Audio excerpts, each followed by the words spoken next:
Yep, the character Jet Screamer.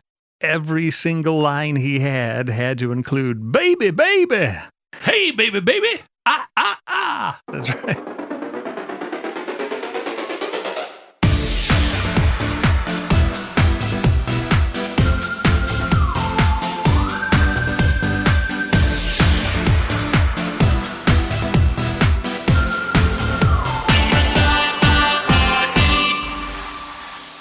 Satellite uplink established.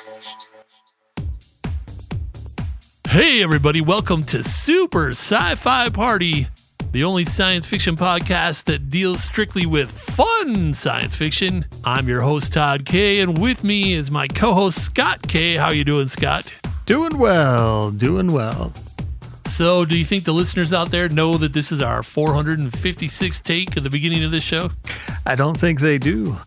Technical difficulties are part of the life of every podcaster, but wow, are we getting it today. But I think we have it all worked out. It sounds fairly clean. I think we're going to be able to move on to the subject of this episode. Yay. Which, of course, is The Jetsons, which is an animated sitcom, primetime sitcom, from 1962. The specific episode we're going to be addressing today is A Date with Jet Screamer. That's quite a title. It's an awesome title. I can't say as though I've ever had a date with Jet Screamer, but if I didn't know what the episode was about, to me it sounds like a vacuum cleaner. You know you want to buy the Jet Screamer 2000. It really sucks.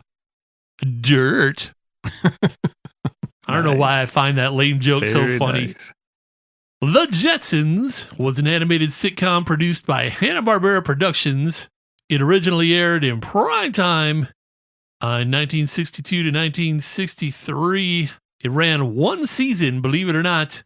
It's amazing what a short TV run that show had, considering the impact it made. It's kind of like the original Star Trek series, which only ran for 3 seasons. 3 seasons. And think about the cultural impact of that TV show that just ran for 3 seasons. Yeah, that was pretty huge. Well, like the original Star Trek, the Jetsons actually had a huge cultural impact as well. And for a couple of generations, it was a very well-known show. We were both fortunately too young to have seen it in first run, but we definitely saw it in rerun and syndication. Do you remember seeing that as a kid? Absolutely. It was like a afternoon kind of thing. Yeah, it was on every day after school. It was on Saturdays. It was on sometimes in the middle of the night. It was pretty much always on. I'm pretty sure Hanna-Barbera made a little bit of money off of the Jetsons. Off of just one season. The Jetsons was created by William Hanna and Joseph Barbera, which of course Hanna-Barbera was a famous animation studio. The Jetsons was a futuristic counterpart to another animated show called The Flintstones, which was about a Stone Age family. So they had the Stone Age family with the Flintstones, and then the futuristic family with the Jetsons. The Flintstones was terribly popular, and the Jetsons actually became popular as well. It seems to me like there's some kind of theory that I saw a video about on YouTube once about the Jetsons and the Flintstones. Can you tell us anything about that? Yeah, there is they give it the, quote, conspiracy theory title, although it's not very conspiratorial. A guy named Andrew Kolb is apparently an illustrator who likes to illustrate these various conspiracy theories. The theory in this case is that the Jetsons and the Flintstones lived at the same time. So the Jetsons lived above the Flintstones. So Orbit City is the city in the skies above Bedrock. The inhabitants of Bedrock chose to live a simpler life, while the inhabitants of Orbit City, wanted all the modern conveniences. So they're saying the Flintstones and the Jetsons were actually living on the same planet, probably planet Earth, at the same time. Just one was in the sky and one was on the ground? Yes. And the evidence for this is because in the Jetsons, you never see the ground. They both have similar technology, just comprised of different materials, such as the Flintstones tended to use animal labor, where the Jetsons use like circuit boards and technology. The dinosaurs looked a little funky, as if they were done up by genetic engineering. Think Jurassic Park, because they weren't exact dinosaur replicas. The Flintstones use contemporary looking money, drive cars, watch TV, go to drive-in movies, listen to records, listen to radio, and celebrate Christmas. All things that would not have happened or occurred to Stone Age man. Stone Age man wouldn't have celebrated the birth of Christ. Come on. Exactly. Thousands of years before it happened. Now, if you want to get into it, there is a slightly darker theory that Bedrock is a post-apocalyptic wasteland. Wait a minute. We're the podcast that vowed to never talk about post-apocalyptic sci-fi, but since it's the Jetsons and the Flintstones, I think we will grant you an exception. All right, thanks. So, Bedrock, the post-apocalyptic wasteland that was bombed back to the Stone Age, and Orbit City is just a temporary dwelling while they wait for the Earth to recover. Now, of course, the question people always bring up is, but what about the Jetsons meet the Flintstones? And in that, Elroy makes a, quote, time machine, unquote, and they travel back in time. But the theory goes that what he really made was a transporter that he thought was a time machine, and the Jetsons were just transported down to the surface of the Earth and meet the Flintstones. Well, let me blow that theory right out of the water for all the listeners out there right now. Because, in fact, on the final episode of the only season, well, of the original run of the Jetsons, in an episode called Elroy's Mob, a student in Elroy's class is slacking off watching the billionth rerun, quote unquote, of the Flintstones on his wristwatch TV.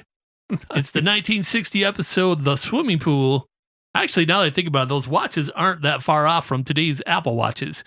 But apparently, a character in the Jetsons was actually watching the TV show The Flintstones and called it the billionth rerun. So, and how'd the conspiracy theorists miss that? What's his name? Andrew Kolb. Sorry, Andrew. It's an awesome theory because the Jetsons do live on all their houses and all the buildings are on large poles up high in the sky. I'm guessing because something bad happened below or pollution or they just wanted to be up higher for the flying cars to work. I don't know. But that is a cool theory. And I know it's been going around YouTube for a while. So we thought we'd kick it out to you. Here's something that's going to make you feel old. Uh-oh. Or like we're nearing the future. The Jetsons takes place in the year 2062.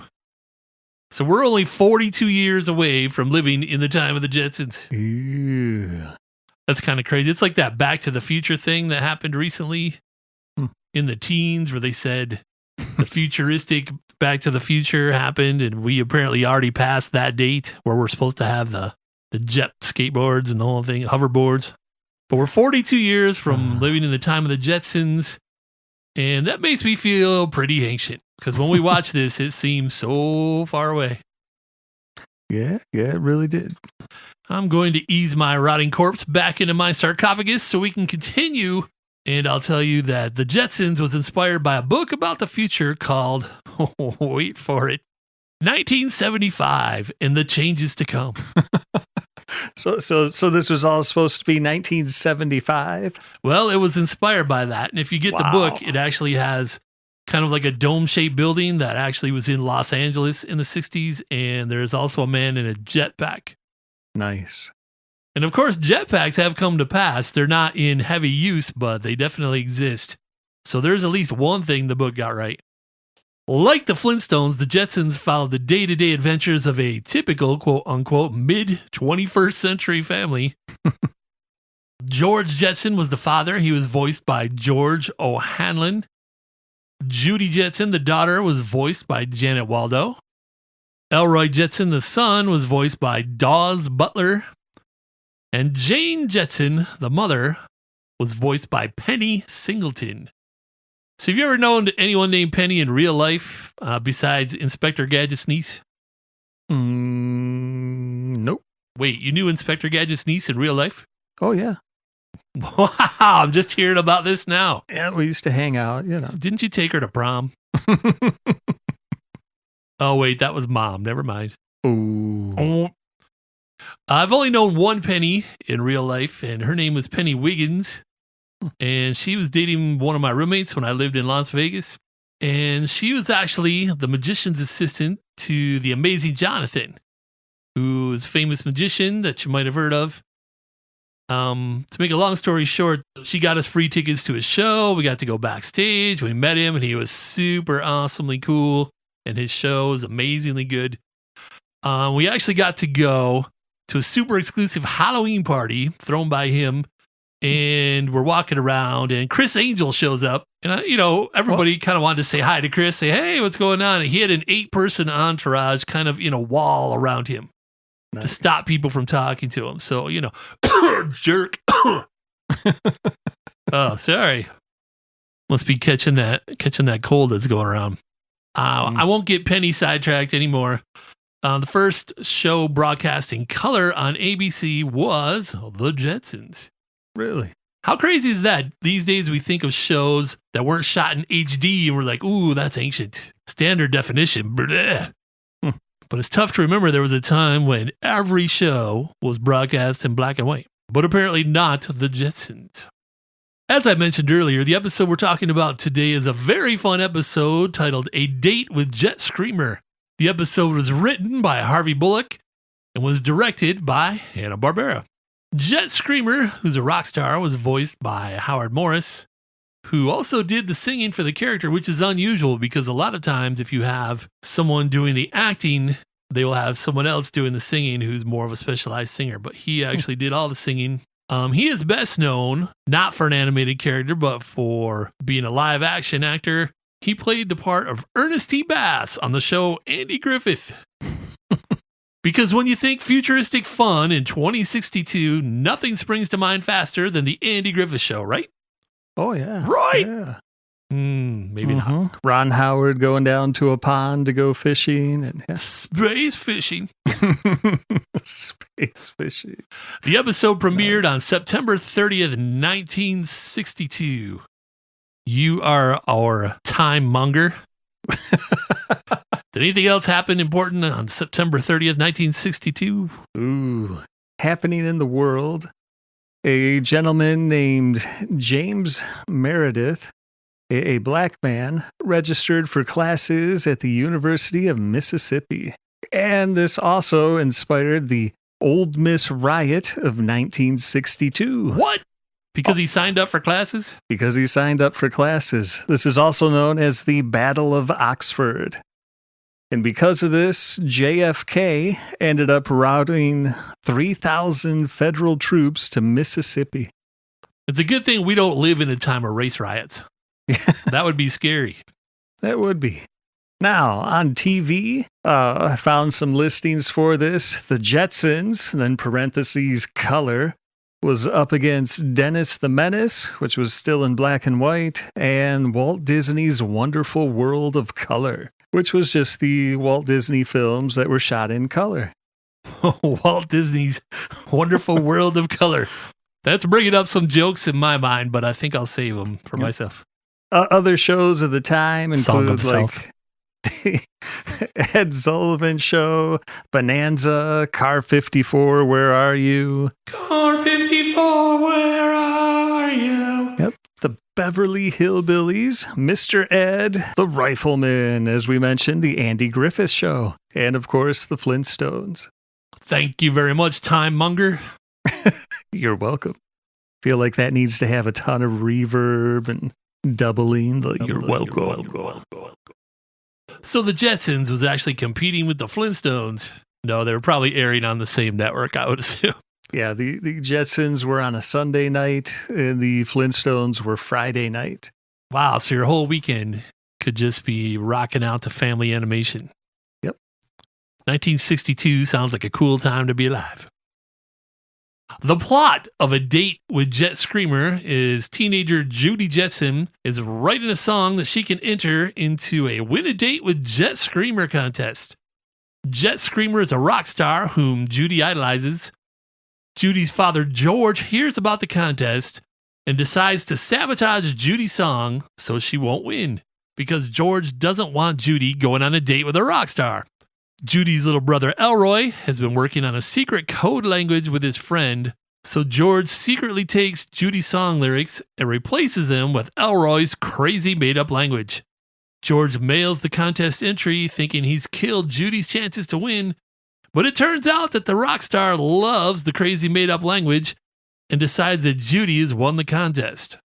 Jet Screamer actually makes a song out of the crazy words, and after the premiere of the new song, Jet Screamer takes Judy Jetson on a date. George follows the couple on their date, and through circumstances I still don't quite understand, George ends up sitting in on drums for Jet Screamer, and George becomes a big Jet Screamer fan just like his daughter. Seems reasonable, right? Sounds like a typical sci-fi plot. Yeah. Jet Screamer the rock star is somewhat based on Ricky Nelson, Elvis Presley, and other teen idols from the 1950s and 60s. I think they did a good job of at least conveying the bravado that a rock star has. Yeah, definitely. Maybe in a little over the top way. Something I thought about right away when watching the episode is George starts the episode on his way home from work. But he's in his flying car on the freeway. For some reason, all the flying cars pack together and go in the same direction at the same time. I know some people have prototypes of flying cars, but where the heck are the real flying cars that we were supposed to have by 2020? That we were supposed to have by 2000? Yeah, in some movies, I think as early as 1990, we were supposed to have those. I mean, I know they have like individual airplanes that people call flying cars, and they're kind of just miniature jump jets or whatever, but we don't have real flying cars, and I feel ripped off. Remember those books about the future that we used to have? Oh, I wish I could still find that book. I can't remember the title awesome. of that book, but it definitely predicted flying cars by now, and I'm ticked off. I think it also had like solar-powered bikes. And oh, yeah. It had all kinds of great stuff. Bring us the flying cars. Did you notice when you're watching the episode that at least 50% of the auxiliary characters look like Fred Flintstone at various weights and with various hair color? Yeah, apparently they weren't too original with it, huh? You're looking like, oh, there's a bellman. He's a slightly fatter Fred Flintstone with red hair. Oh, there's a guy that's a slightly skinnier Fred Flintstone. Like, how did they get away with this? This was on primetime television. Something we do every episode is we talk about our top 3 most fun things from whatever property it is we're reviewing. And this week, I think we're going to have you kick it off with your number 3 top most fun thing from the Jetsons, A Date with Jet Screamer. The number 3 will be, that so much of the tech that they presented came true.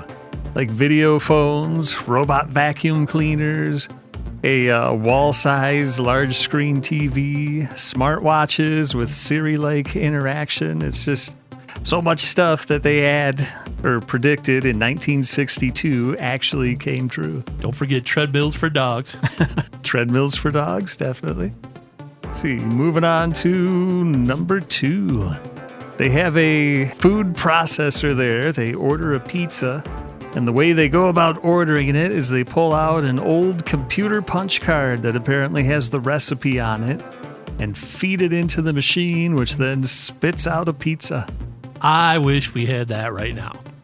Yep, it's just fun, that they have the ancient punch card technology is how to order food. That's when we saw that. We're like, punch cards? For those of you that don't know, kids, and actually this is, I think, predates us even, computers originally, the way you interacted with them is you took a physical piece of paper, a card, and you had to punch holes in it and then feed that into your computer. Yep. Think about it as kind of like Braille for the computer.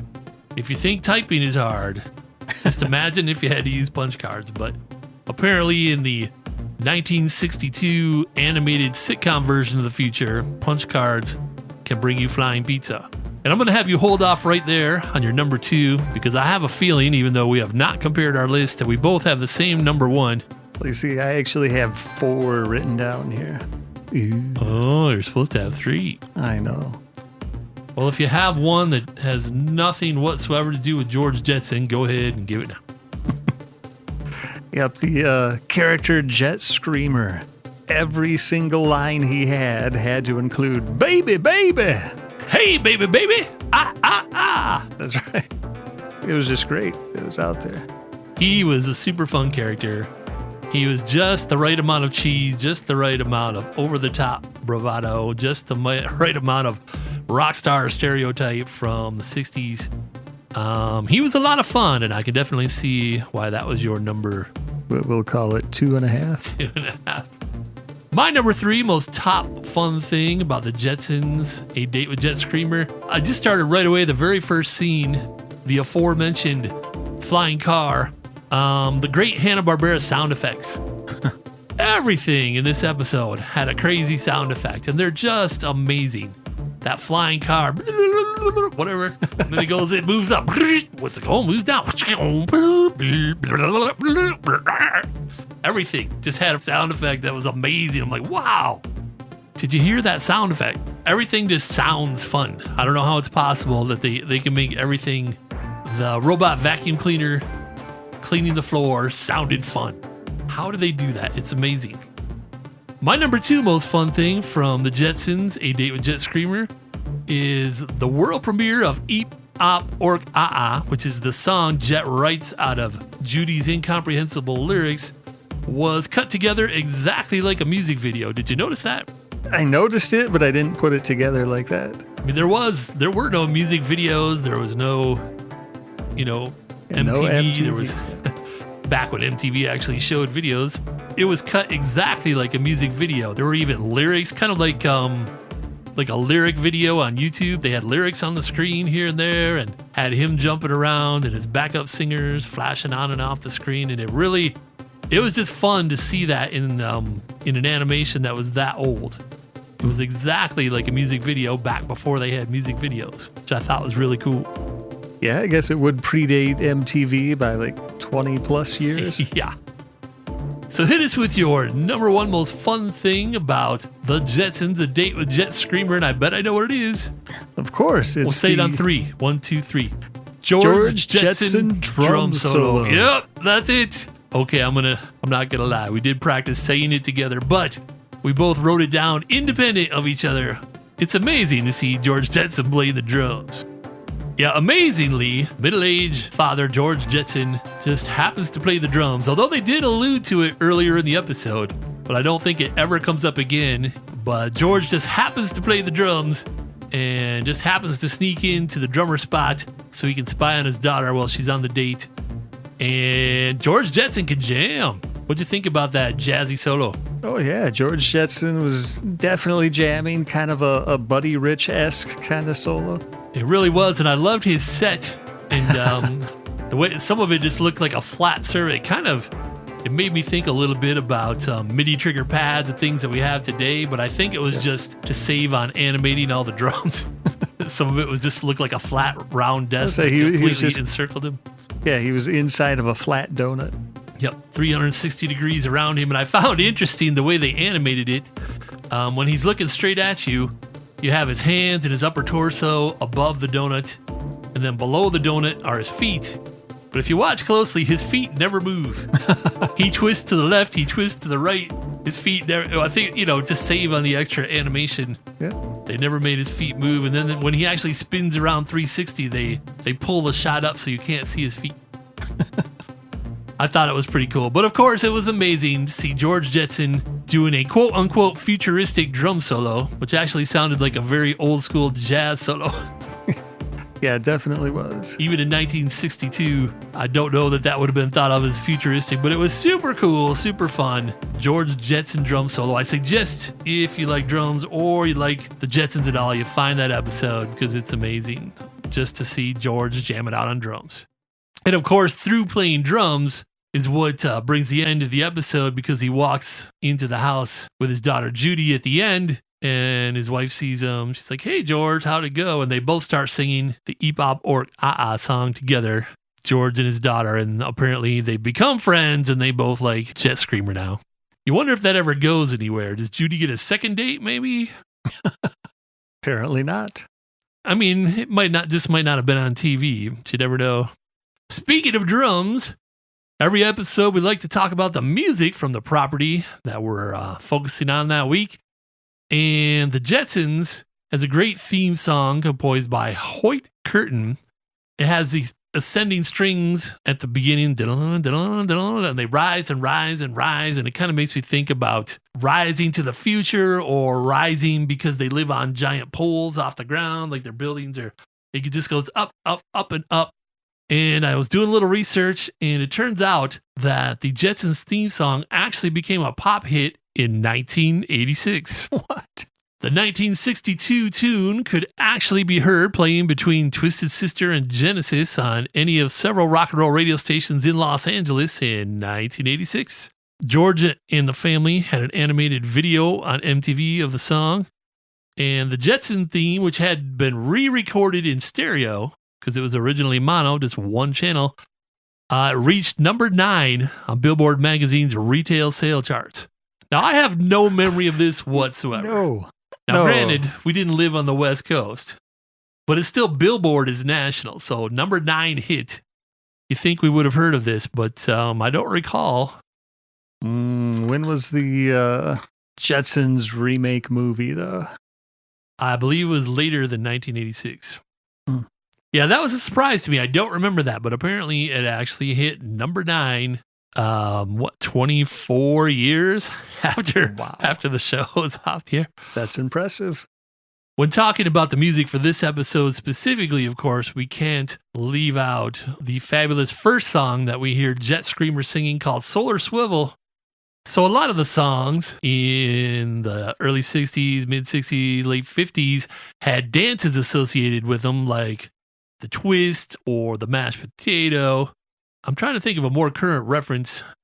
See, we do have, what was his, Psy? I think he was from Korea with Gangnam Style. Flicking Gangnam Style. Yeah, that was terrible. I know. I apologize, everyone. But that's exactly a song that is also a dance. I want to write a dance sensation called The Sit. The Sit. What do you want to do? Do the sit. You could do it now if you're getting lit. See, you and I are doing it right now. We're doing the sit.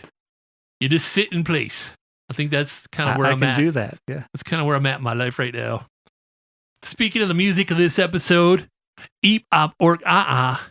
For some reason in the song, he says, that means I love you. It's like, Eep, Op, Ork, that means I love you. But 2 times earlier in the episode, when George is talking to Elroy about his code and whatnot, Eep, Op, Ork, actually means meet me tonight. So I don't know why Jet Screamer changed it. Because he was a heartthrob, so he needed it to be in love. I guess so. He's like, well, nobody knows what these phrases mean, so it doesn't matter. Of course, it's impossible to talk about the music of this episode without talking about the main song that Jet Screamer wrote out of Judy Jetson / Elroy Jetson's lyrics called Eep, Op, Ork, which is super memorable. We were both too young to have seen that show in its first run, but we watched them as reruns when we were children. And I got to tell you, even to this day, a couple times a year, that song still pops into my head. It's that catchy. I'm assuming it was written by Hanna-Barbera. I couldn't actually find anything that said who actually wrote the song, but it was definitely performed by the Jet Screamer voice actor. But Eep, Op, Ork, is, of course, the pinnacle of music in that specific episode. The rest of the score for the episode is kind of surprising if you really listen closely to it. It's supposed to be the super far future from 1962, but a lot of the background music is very typical cartoon music from the time. A lot of oompa, oompa, oompa stuff, and you're like, this is supposed to be the future. It was kind of disconcerting. George is following Judy on her first date. It's like, oompa, oompa, oompa. And I also noticed that a lot of the scoring was done, let's say they liberally borrowed from traditional songs, songs for which the copyrights had expired. Turkey in the Straw, that kind of thing. And you could hear those melodies in the background of this really what I call the Oompa score. It was kind of strange for something that's supposed to be set in space. So I don't know. Jet Screamer was supposed to be ultra modern, and they kind of put some little spacey synth sounds behind them and things. But the actual score for the show was the complete opposite, which I found really interesting. Just for fun, when we're talking about a show, every episode, we'd like to go out there and take a look at the merchandise that's available.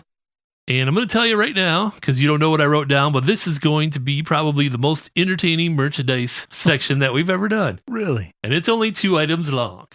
The first thing I found was very topical, very 2020. Redbubble, which is apparently a competitor of Etsy, has an Eep, Op, Orc, Ah face mask. What? For $10.74. And what does this thing look like? It's just a black mask like everybody's wearing these days, but it has bright neon colored Eep, Op, Orc, written on it. Yeah, I suppose I wasn't clear. You could have thought Halloween mask. But nope, just regular breathing fabric kind of 2020 face the COVID mask. But it has giant bright letters that say Eep, Op, Orc, Nice. Now, how awesome is that if you think about it?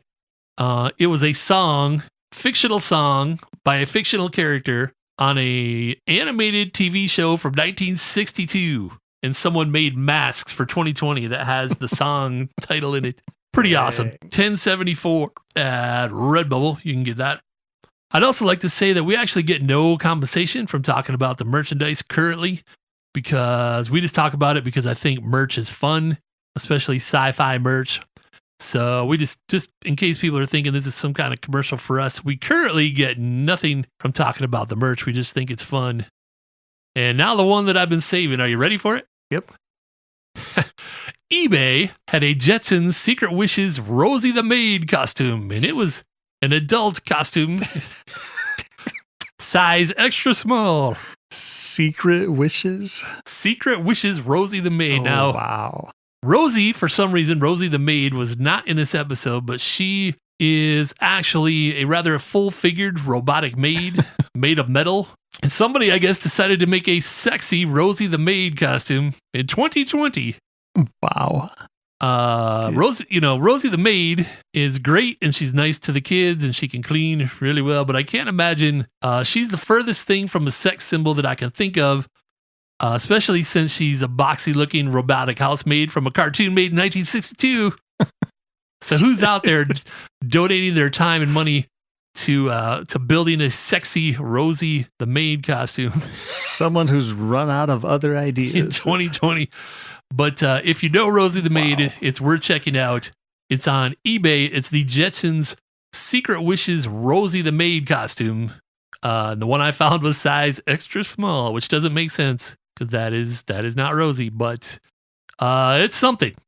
I think it just goes to show you can really find anything on eBay. Wow. Well, Scott's checking it out right now. Anyway, that's going to wrap it up for the Jetsons, A Date with Jet Screamer. Let's hear it. Yeah. We're applauding for ourselves because we did so well. We're awesome. Woo, we are great. Baby. Make sure you join us. We put out a new podcast every other Wednesday. And we, of course, are Super Sci-Fi Party. Anyway, we hope you enjoy it. Be careful out there. Take care of yourself. And remember, science fiction is only fiction until someone comes along and makes it science fact. Have a good one, everybody. See ya.